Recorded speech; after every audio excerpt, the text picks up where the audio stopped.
সকালবেলা ঘুম থেকে উঠে তারপর ভাজি কাটাকুটি করাটা আমার জন্য কষ্টকর মনে হয়, সে কারণে রাতের বেলা আলু ভাজিটা করে রাখছি সকালবেলা নাস্তা খাওয়ার জন্য।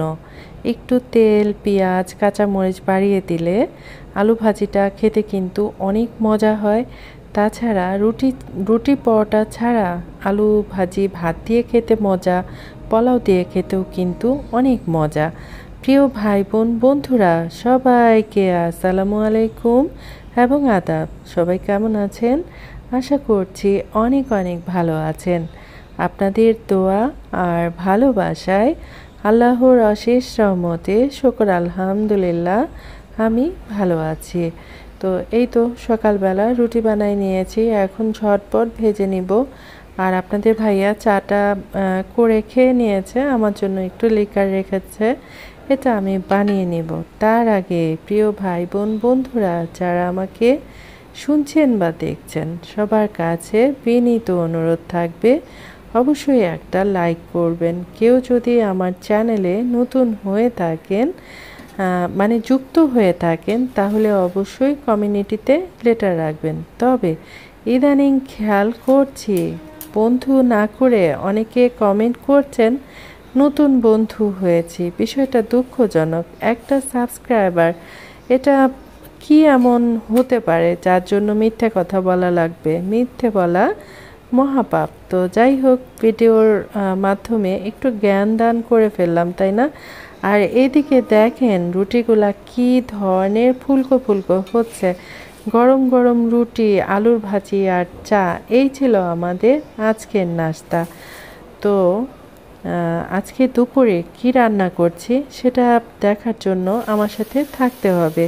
অল্প একটু ভিডিও দেখে একটা কমেন্ট করে দয়া করে চলে যাবেন না, কেমন? ইদানিং আমি কিন্তু চিংড়ি মাছের অনেক রেসিপি দেখাচ্ছি, যদিও আমি এ টু জেড দেখাই না। আমি আজকের দিনে কি কি রান্না করেছি সেটা একটু একটু করে ভিডিও রেখে আপনাদের সাথে শেয়ার করি, আর একটু করে ধারণা দিই যে কি দিয়ে কি রান্না করা যায়। যদিও আমরা সবাই জানি চিংড়ি মাছ দিয়ে মিষ্টি কুমড় খেতে অনেক মজা। আমি আমার টেস্ট অনুযায়ী আদা রসুন বাটা, অল্প করে ধনিয়ার গুঁড়া, মরিচের গুঁড়া, হলুদের গুঁড়া সব দিয়ে খুব ভালো করে মশলাটা কষাই নিয়েছি। কষানো মশলা দেওয়া এগুলা দেখাতে এখন আর ইচ্ছে করে না। তাছাড়া আমরা সবাই সবার টেস্ট অনুযায়ী কিন্তু মশলা খেয়ে থাকি, তাই না বলেন? তারপর মিষ্টি কুমড়টা ঢেলে দিয়ে উল্টে পুল্টে মশলার সাথে মিশিয়ে দিলাম। এখন খুব ভালো করে কষানোর জন্য ঢাকনা দিয়ে ঢেকে রাখবো। যখন খুব ভালো করে কষানো হয়ে যাবে তখন পরিমাণ মতো ঝোল দিয়ে রান্না করে নিব। আরেকটা কথা হচ্ছে, মিষ্টি কুমড় মাঝে মধ্যে খেতে কিন্তু অনেক মিষ্টি লাগে, মানে চিনি ছাড়া অনেক মিষ্টি লাগে। আবার অনেক সময় একটুও মিষ্টি লাগে না, সেজন্য চিনিটা দেওয়ার আগে অবশ্যই চেক করে নেবেন। আমি তো খাওয়া দাওয়া শেষ করে ভয়েস দিচ্ছি, সে কারণে বলছি সরি। সরি, কারণ হচ্ছে গরমের কারণে একটু ঠান্ডা লেগে গেছে এই আর কি। আর আমি লবণটা চেক করতে গিয়ে দেখেছিলাম এমনিতেই মিষ্টি কুমড়টা যথেষ্ট পরিমাণ মিষ্টি আছে, তারপর যদি আমি চিনি ব্যবহার করি তাহলে খেতে আর খুব একটা ভালো লাগবে না। এ ধরনের তরকারি দিয়ে রুটি পরোটা খেতে ভাল লাগে, তারপর ভাত দিয়ে খেতে তো ভালোই লাগে, তাই না? তাছাড়া রঙিন খাবার স্বাস্থ্যসম্মত। আরেকটা কথা, ইদানিং আমাদের দেশে বলেন সমাজে বলেন ঘরে ঘরে বলেন কিছু কিছু ঘটনা ঘটে যেটা দুঃখ প্রকাশ করব না আনন্দ প্রকাশ করব বুঝে পাই না। তার আগে বলে নিই, আমি আবার মিষ্টি কুমড় রান্না করে মেখে চোখে ডাল ভুনা বসাই দিয়েছিলাম। এখানে হলুদের গুঁড়া, মরিচের গুঁড়া, ধনিয়ার গুঁড়া, আদা রসুন বাটা, পেঁয়াজ, তেল, লবণ সব কিছু একসাথে দিয়ে বসাই দিয়েছি। তারপর মেয়ের জন্য ডিম ভুনা করব, কারণ সে আবার মিষ্টি কুমড়া তরকারি নাও খেতে পারে। তো যে কথাটা বলছিলাম সরি। আর কি বলে, ডাল রান্নার ফাইনাল লুক অনেক বেশি সুন্দর হয়েছে, খেতে অনেক মজা। এভাবে ডাল রান্না করে খেয়ে দেখবেন, ভাত খেতে তো অনেক মজা লাগবে, যাদের খাওয়াতে রুচি লাগে না তাদেরও ভালো লাগবে। তারপর কি যেন করলা ভাজি করব। আর গল্পটা সরি, আমাদের যেই কথাটা আমি তুলেছি যে সমাজে কিছু ঘটনা ঘটে তার জন্য দুঃখ প্রকাশ করব না আনন্দ প্রকাশ করব বুঝে পাই না, ঠিক তেমনই একটা ঘটনা গত 2 দিন আগে ঘটে গেছে। সেটা হচ্ছে বরিশাল জেলায়, যে ছেলে নেশাগ্রস্ত, বাবা মাকে অনেক অত্যাচার করত টাকা পয়সার জন্য, যখন তখন এসে টাকা পয়সা চাইতো, ঘরে ভাঙচুর করত। তারপর ছেলের ভয়ে বাবা মা লুকায় থাকতো, অনেক সময় বাবা মার গায়ে হাত তুলতো।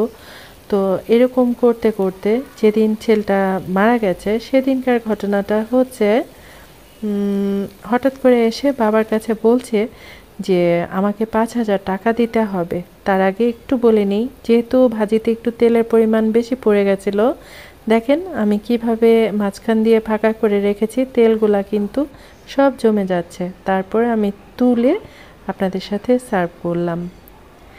আর যে কথাটা বলছিলাম, তো সেদিন এসে বাবার কাছে 5,000 টাকা চেয়েছিল। গরিব মানুষ, সবসময় তার হাতে টাকা থাকে না, ধনী মানুষের হাতেও অনেক সময় থাকে না।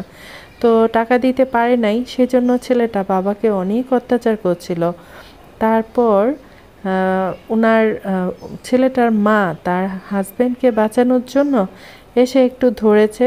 যে মুহূর্তে মাকে দেখেছে আবার মাকে মারার জন্য গেছে ছেলেটা, তখন ছেলের বাবা রাগ করে তারপর ছেলেটাকে পিছন থেকে মাথায় বাড়ি দিয়েছে সম্ভবত। ছেলেটার সাথে সাথে ফ্লোরে পড়ে যায়। তারপর তাকে হসপিটালে নেওয়ার পর জানা যায় যে ছেলেটা মারা গেছে। বিষয়টা দুঃখজনক, অবশ্যই দুঃখজনক, কিন্তু সন্তানদের অত্যাচার অনাচার সহ্য করাটা কত যে কষ্টের। কারণ সেই ছোটবেলা থেকে, মানে জন্ম থেকে বড় হওয়া পর্যন্ত একটা বাবা মা সন্তানের জন্য কত যে কষ্ট করে, কত যে ত্যাগ স্বীকার করে। সেই সন্তান বড় হয়ে যদি বাবা মাকে এভাবে অত্যাচার করে, আসলে বিষয়টা মানা যায় না। দিন দিন আমাদের দেশে মাদকের মাদকের বিষয়টা একদম ভরে গেছে। আর সে কারণে ঘরে ঘরে, দেশে, মহল্লায়, সমাজে অনাচার বেড়েই চলেছে। তো ঠিক আছে, থাকেন আমার সাথে। আমি সসটা নিয়ে এসেছি। এখানে কি কি দিয়েছো বাবু? এটার মধ্যে পেঁয়াজ আছে, আলু কুচি আছে, মরিচ আছে, এরপর একটু আটা, পরে একটু অয়েল, এরপরে মরিচের গুঁড়ো একটু, হলুদের গুঁড়ো একটু, তারপর আছে হচ্ছে লবণ, আর হচ্ছে ম্যাগির যে মশলাটা সেটা, ম্যাজিক মশলা যেটা সেটা। ম্যাগির ম্যাজিক মশলা। ও আচ্ছা, এই জন্য এত সুন্দর ফ্লেভার ছুটেছে। দেখি তো মা, অনেক ক্রিস্পি। আলু আর পেঁয়াজ দিয়েছো? এটা হচ্ছে আলু আর পেঁয়াজের পাকুড়া। বুড়ি আজকে নিজে বানাই নিয়ে আসছে, আজকে আমি কিছু করে দেই নাই আর কি।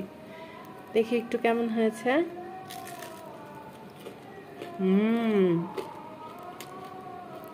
অনেক মজা।